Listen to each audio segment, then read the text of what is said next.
चाषी आसला बड़ खुशी खबर पीएम किसान योजनार 22तम किस्ती जारी हो सारी आपण अकाउंट को जदि आसनी ताहले आपण माने यही गोटे काम करंतु जहाँ फल आपण मानक आसीजिवो ए पीएम किसान योजनार 22तम किस्ती। केंद्र सरकार महत्वाकांक्षी प्रधानमंत्री किसान सम्मान निधि योजना अधीन देशर कोटी कोटी चाषी को बड़ आश्वस्ति मिली। प्रधानमंत्री नरेंद्र मोदी यही योजनार 22तम किस्ती जारी कर माध्यम देशर 9.32 कोटी रु अधिक चाषी बैंक खाता को सीधा सड़क 18,640 कोटी टंका हस्तांतर करिसंती।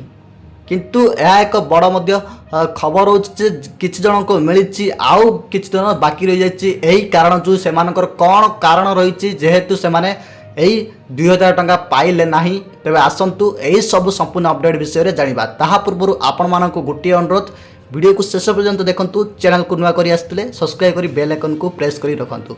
आसाम रो गुवाहाटी ठारे आयोजित एक स्वतंत्र कार्यक्रम रे प्रधानमंत्री एक सिंगल क्लिक जरिया यही अर्थराशि पठाई। सूचना योग्य जे यही योजना अधीन चाषी को वार्षिक 6000 टंकार आर्थिक सहायता प्रदान कराए जहाँकि 2000 टंकार आर्थिक सहायता प्रदान कराए जहाँकि 2000 टंका लेखाएं 3टी किस्ती चाषी खाता को आसी थाए। जदि आपण बैंक खाता को ए पर्यंत 22तम किस्ती टंका आसी ना कि मोबाइल को मेसेज आसी ना तेबे यार किछि यांत्रिक कि नियमगत कारण अच्छी। तेबे आसंतु से कारण गुड़िक कौन रही जानिबा। प्रथमटी होउछि आपणकर जदि ई-केवाईसी जदि आपण मानकर ई-केवाईसी जदि पूरण बा प्रक्रिया पूरा करि नाहंती ताले आपण मानकर ई-केवाईसी जोगु आपण मानक रही जाइछि एई पीएम किसान योजनार टंका। तापर अछि भूमि दस्तावेज। तेबे जदि चाष जमी संपर्कित कागज पत्र जदि अपडेट हेइनी ताहले एही कारण जोगु मध्ये आपण मानकर अटकी जाइछि। तापर अछि बैंक आधार लिंक जदि आपण माने बैंक खाता रे आधार सहित लिंक करि नांती आधार कार्ड संजोग जदि होइनी ताहले आपण मानकर एही टंका अटकी जाइछि। यार मध्ये बड़ कारण रहउछि।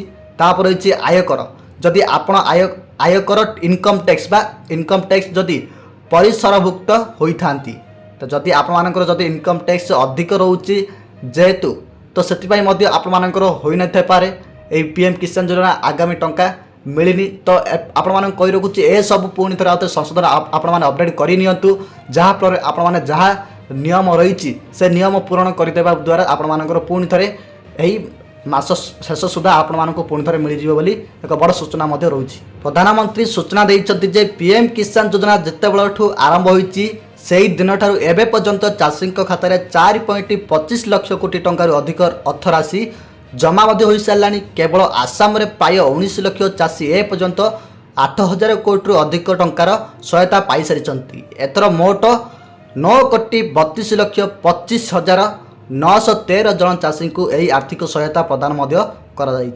तेज दर्शक मुझे कही रखुच्छी कि आपण मैंने जदि यही नियम पूरण करना आपण मानकर यही जो 22तम किस्ती टंकाटा रही जाइए मुझे जहाँ भी कही से गुड़ाक पुणी थे ठीक करनी जहाँ फल आपण मानकर रही जाइए 22तम किस्ती। यही 22तम किस्ती टंका आपण मानक मिल जाव। धन्यवाद।